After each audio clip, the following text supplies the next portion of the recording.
Greetings, royal family. So I am back, and I'm back for this A Fall from Grace review. So if you are new here, welcome. Thank you for clicking on the video. If you are a returning royal family member, you already know how this thing goes. So I do want to give a disclaimer, because even though review is in the title of this video and in the description of this video, you still have to give a disclaimer. So if you did not see A Fall from Grace by Tyler Perry, and you do not want to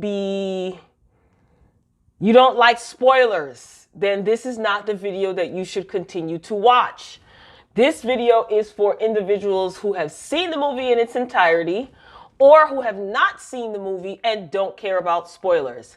Disclosure given. So the first question that I want to pose is Tyler Perry an egomaniac? Is he misogynistic? Or both? I know, that's rough, right? Another question is he underestimating the intelligence of his audience? All right, now let's talk, before I go into the review, right? I do want to make some points about Tyler's background, professional background, I guess, or lack thereof, no offense. So we do have to keep in mind, because everybody is roasting Tyler Perry for this particular movie. I roast Tyler Perry for his TV shows and sometimes for his movies, but this one in particular, people are going ham. And some of it is, you know, it's funny. I laugh at just about everything almost. And some of it is like, makes you think. So we do have to keep in mind that Tyler Perry is not a professionally trained actor, writer, director, or producer. And he was, to my knowledge, he was not mentored by any professionals in the arts, okay? Nor did he receive any traditional education in filmmaking and acting. That he has said himself.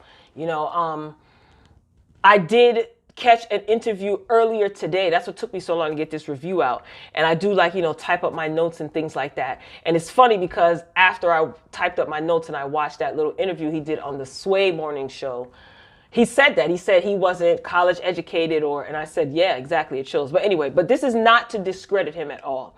And it's all to kind of point out his style is pretty much a little bit different than what most of us are used to, as far as screenwriters and directors and things like that. So, I mean, he's no different than a lot of people in the arts, but it's Tyler Perry, and that's the topic of discussion. So anyway, now he was fortunate enough to be able to write and direct and star in his stage plays all by himself.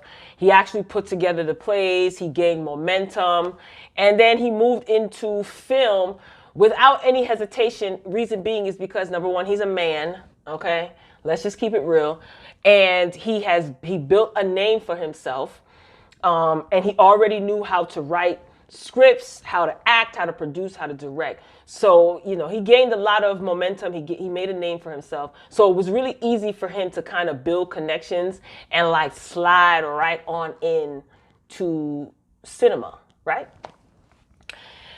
He could still, in my opinion, he can be considered like a beginning filmmaker.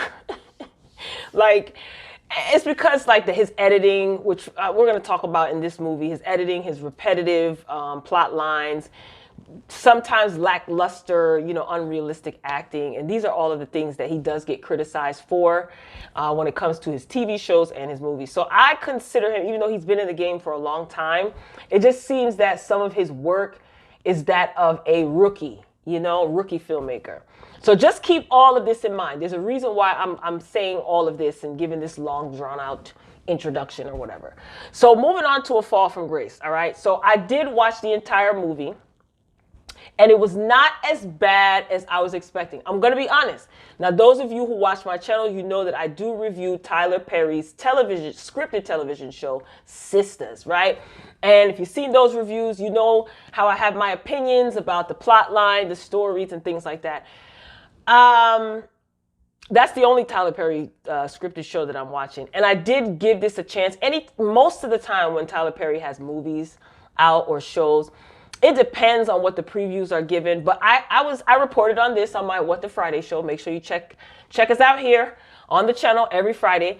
And I was anticipating seeing this movie because I didn't go into it with any expectations. I know that sounds crazy. It's a Tyler Perry movie, but I knew it was going to give me Tyler Perry. But I said, you know what? Nope, I'm just going to watch the movie. So it was not as bad as I guess I thought a Tyler Perry movie would be, and I'm being honest. So it was filmed in 5 days, according to Tyler Perry. It was shot and filmed, in 5 days.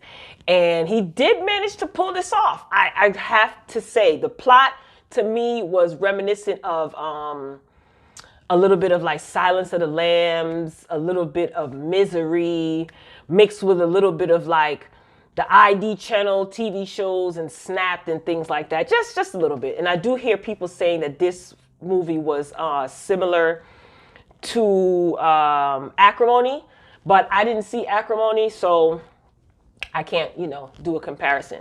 So a little summary of the movie. Like I said, most of you who are watching, should be watching this, seen the movie already. And some of you who don't care about spoilers. Grace is a middle-aged woman. I don't want to say, is she middle-aged? I don't even remember how old she was. Whatever. She is a mother. She has a son. She is a divorcee. Her husband moved on with his secretary. He's cheating with a younger woman or whatnot. The woman was younger than their son. She did not get the house. He got the house. He moved in a younger girl. This is all based on what she is telling her friend in the movie, not that we've seen. So her son got married. We didn't see any of that. Grace doesn't like the woman because she doesn't think that she's good enough for the son. So Grace is pretty much a lonely middle-aged woman. She has a good job. She worked at a bank in some sort of banking profession, I guess. She owns her own home, fully paid off, but she is lonely. She was envious of the fact that her ex-husband cheated on her, they divorced, moved on, has a young woman. He has somebody, her son just recently got married, so she was lonely. And Felicia Rashad, who is Sarah, is that her name? Sarah, convinces her, like, you should get out more. You got to date, She hooks her up with someone that she knew who posed as a photographer by the name of Shannon. They start moving very fast. He is very young. She is smitten. He sweeps her off her feet. He says all the right things. He comes across as a Casanova. Again, he's a younger guy. He asks some intrusive questions, tries to get in her house. When they went on their first or second date, they stayed out late. She was just smitten. I think the time lapse, I'm not sure about. I think it was like 2-3 months. He asked her to marry her. She marries him. Soon as she marries him, all hell breaks loose. He is a jerk. He steals her money. He calls her stupid. He cheats on her. He says that she's weak. He's smoking in the house. That really ticked me off throughout the movie. I mean, there were other things, but smoking inside that woman's house, smoke getting in the walls and all in the carpets and stuff like that, depreciating the value of her house if she decides to sell it. And when he shout, "Ashtray B," really? Grace caught him cheating in their bed, and he tells her to get the F out. She's banging on the door. The girl that he was cheating with is like, "That's your mother?" And he's like, "No, my mother looks better than that." Now, mind you, throughout all of this, we don't see any of Shannon's parents. We don't see any of Shannon's friends. We don't see anybody from Shannon's life. But because Grace kind of trusted her friend to hook her up with this guy, which is Sarah, played by Felicia Rashad, and she was lonely, and she wanted companionship, and she felt like, my son is married, my ex-husband is married, I want a man too.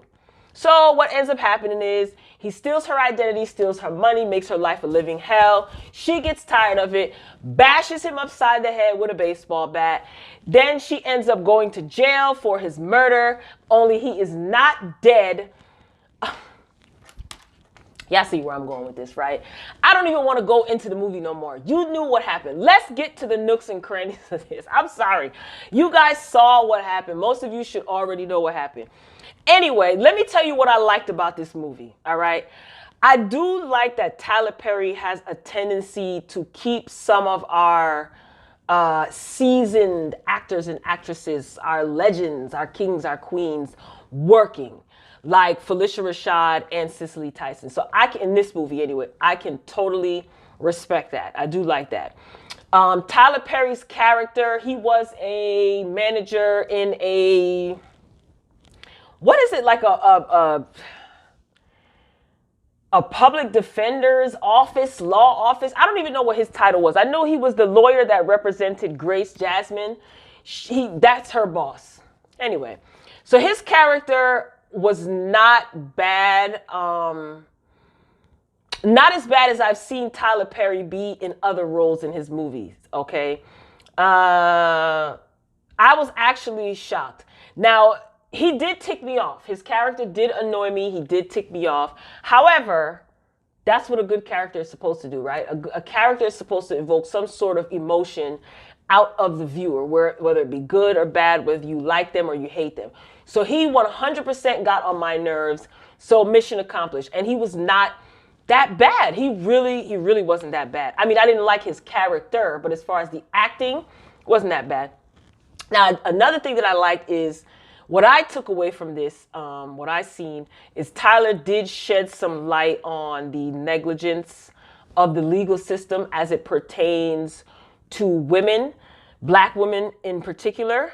I know that's so dramatic, right? But I'm pretty sure if Grace was white, the story would be a lot different. Okay, so that's at least what I got from it, because she had her identity stolen. She went to the bank. The bank was just like, oh, okay, yeah, well, we understand that, you didn't take out a mortgage on your house, but we're going to need a loan payment or else your house is going to go into foreclosure. That's so crazy. Like, she went back. There was surveillance video that she did not go into the bank and sign these papers, and there was no action taken. She called the police. She couldn't do anything because she was married to this man. But I'm pretty sure if she was a white woman, it would be different. I don't know. I'm just saying. Now, as far as my critiques, I'm trying not to make this long. So again, for those of you who didn't see the movie, I'm not really going to go through play by play the movie. I just want to kind of get to the the meat and potatoes of this thing. Be sure to hit the like button. Thanks while you're in here. So the critiques, the film was poorly edited. We all know that. It was poorly edited. Everybody has seen by now the videos where they're pointing out that there was an extra in the scene, the diner scene, where Shannon and Grace were sitting and eating and talking. And there was a man in the background who was supposed to be eating and drinking his beverage. Well, it was very visible that the cup was empty and he was drinking air. And the plate it had props on it, but there was nothing on his fork. And a couple of times, this older white man who wasn't extra looked into the camera. So I thought that was actually hilarious. I thought that it was hilarious. It's funny. So people were pointing that out. I did want Grace's character. I wanted more development from Grace's character. Where, when, how. Like, how did she end up getting arrested for Shannon's murder? Like, I felt like we needed to see that. We just the movie opens up with her, like, coming out of her jail cell, talking to Jasmine, who was her public defender. And because she wanted to plead, she just wanted to plead guilty. But little Jasmine, she's a rookie. She just wanted to fight for Grace. And luckily she did. There was a lot of holes in the plot. The movie did seem rushed. And then finding out that he filmed this or shot the movie in 5 days. There's my answer to that. Jasmine's boyfriend. Oh my gosh. Jasmine's boyfriend was the police officer. He left 2 people handcuffed and unattended. 2. Okay? He was in the middle of, I guess, arresting one guy, and he got a call on his radio that, Jasmine was stuck in the house, or she needed help, or I don't even remember what it showed on his police monitor in the car, but he ended up going over to Sarah's house, Felicia Rashad's house, and ended up finding out that Grace was captured in the basement. He handcuffed Felicia Rashad in the kitchen and told her to stay right there, and she ended up escaping. So that, to me, I think that was like a little lazy. But again, 5 days, that's expected. What else? Grace was arrested, right? Grace was arrested and put in jail with no proof that she murdered Shannon, right? That's not even his real name, by the way. There was no proof that Shannon was dead. Oh, you know what? Oh my gosh, y'all. Remember the lady in the beginning who jumped from the house and Jasmine's boyfriend was trying to stop her from committing suicide? I know that lady's name was Shannon, but I wonder if when they looked up the records for Shannon, whatever, because he took her identity, but then it was suicide. She jumped. Yeah, so never mind. How is it that they knew? How did they know that this Shannon was dead and she murdered this Shannon? First of all, when they came to arrest her, when they were in court, they said that there was no body. So how did she end up behind bars? Like, Tyler Perry should have made time to at least show us something surrounding that. Like, all of a sudden she in jail, no body, no proof that he's dead. Grace was, again, desperate, lonely. She was envious that her ex-husband moved in with a new woman, a new relationship. She wanted companionship so bad. And again, the bank telling this woman that she took out a loan on her house when it was found out that she didn't even enter the bank. The bank didn't investigate. Unrealistic, lazy. And why did Felicia Rashad get away? We know how, because Jasmine's boyfriend handcuffed her and left her unattended. And she ended up, you see at the very end of the movie, her son is dead because she gets shot. He gets shot by Jasmine. And she ends up leaving, escaping, and ending up going to a retirement home, it looks like, and is going to basically do the same thing again, take advantage of another elderly woman. So I thought that was ridiculous. That was crazy. Again, Shannon, he gets bashed in the head by Grace, the night that he's talking to her and saying to her that she's weak. All she wanted, like, look, I'm about to be prosecuted by my job. I just want the money back. And he was like, no, I'm not giving you nothing. Like, he had outbursts of anger. He shouted at her. One minute he was talking soft. The next minute he was screaming at her. He was a total jerk. So they made his character like the absolute worst of the worst, So she got tired. He was sitting on the couch. She bashed his head in. She dragged him in the basement. And somehow he's alive. Like, when it was revealed that Shannon was Felicia Rashad's son, I was taken aback by that. I didn't see that coming. I'm going to be honest. I totally didn't see that coming. And I was shocked. But he had an ace bandage around his head. Like, you got your head bashed in. Come on, Tyler. The movie, I just really wish that Tyler Perry would have showed how he got out of the basement. Obviously, we know Felicia Rashad has something to do with it. But how did he get out of the basement?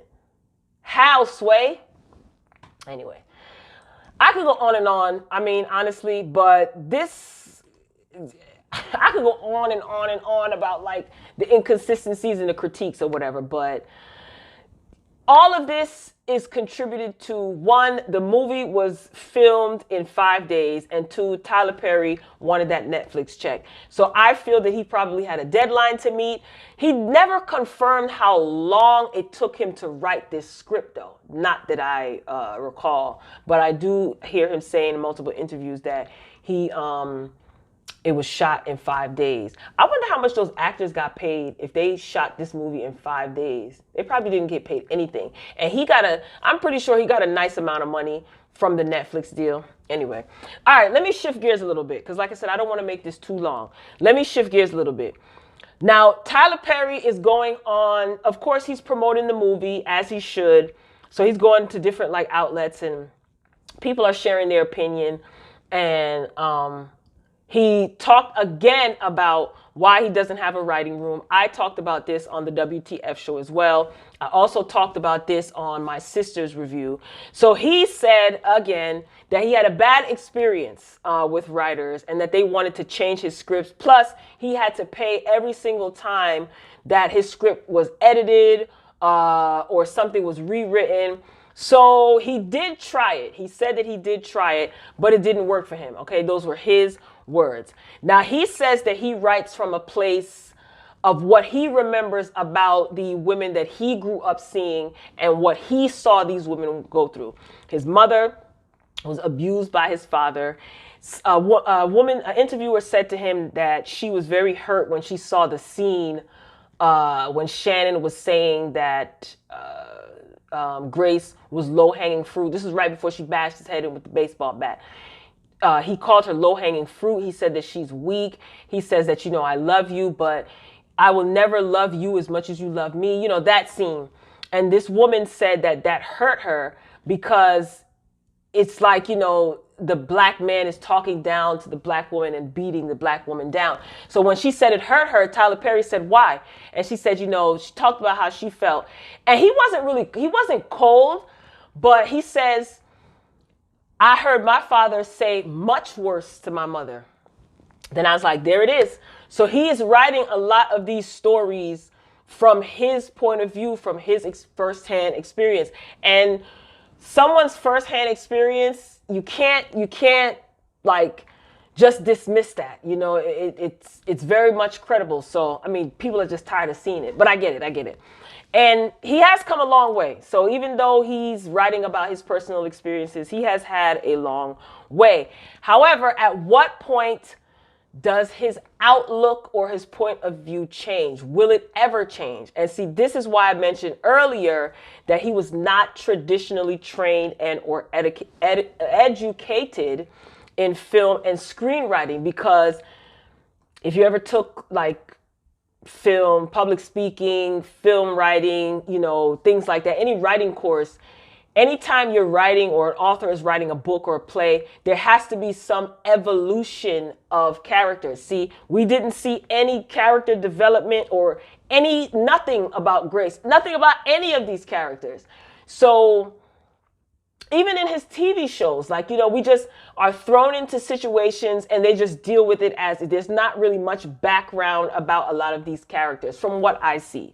So I think that this is what frustrates some of the viewers, because let's be real, not every black woman is being cheated on.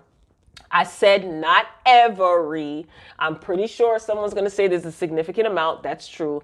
But not every black woman is being cheated on, abused, or is desperate for or dependent on a man. But again, this is his experience. This is what he sees growing up. So I do like that he's very unapologetic about his writing style. I can totally respect that. And I do also respect that he is showing people that you can do it your way and be successful, because ultimately that is what he is doing. No matter how bad the editing, that's something that can be improved later on down the line. No matter how bad the plot lines, that's something that can be improved later on down the line. And maybe he is a little bit of an egomaniac and you can't give him any critique and he doesn't like it, or he always has an answer for something. But then again, would he be true to himself if he doesn't go with what he feels will work for his audience that he's speaking to? You got to keep it real with yourself. So, being a self-assured woman who is very, very, very cautious about who I take advice and or criticism from, I totally, totally get it. So, the movie wasn't bad. Like, honestly, I've seen worse. I've seen worse from Tyler Perry. So, it just makes me think, I like listening to him talking about the criticism that he's getting from the movie in these latest interviews. He's good at explaining himself, and you can kind of tell that he's getting tired of explaining himself. But in a nutshell, you have to remember too, Tyler Perry was homeless, broke, living in his car. And I think that his work ethic is driven by the fact that he doesn't want to go back to that life. You know what I mean? Like, he is stacking his dough. He is taking advantage of opportunities. He's doing things for himself. You know, I'm pretty sure that when he first came out and he tried to pitch his ideas to Hollywood execs, they probably laughed at him. So what did he decide to do? No one would give me a chance, so I'm going to do it myself. I can't knock him for that. I won't knock him for that. You know, again, he's stacking his dough, making sure that he is financially secure, and he also has a son. So he wants to make sure his family, you know, his son is financially secure. So Tyler, basically, he isn't going to change his formula. He's not. He's not going to change his formula. He's going to do it his way because it's working for him. He does have an audience. He is satisfying them, and it's making him money. It is lining those custom pockets that he has. Okay, so I don't think he's complaining. He is worth, what, $650 million, I think, is net worth.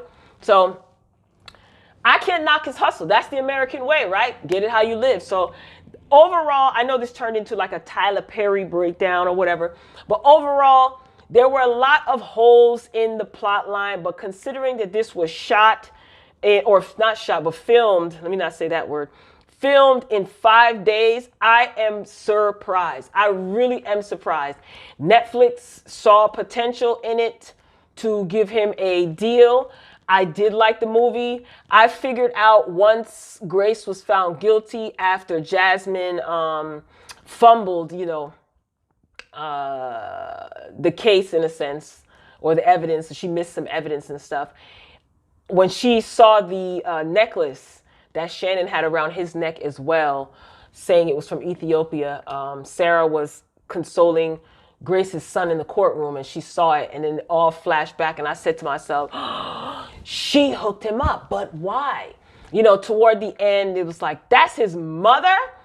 That was crazy. So I was, you know, I was screaming at the TV too. So I was fully engaged. As far as the acting, I cannot say that the acting was terrible. I've seen other movies where the acting was horrible. I've seen TV shows from Tyler Perry where the acting is horrible. So the acting was not that bad. When Cicely Tyson was trying to get out of that house, honey, and she was shuffling, I was like, run, Cicely, run. So, you know, I think if he had more time to film the movie, I think that we would have seen a lot more, I think, because the little critiques that I have, those are a quick and easy fix.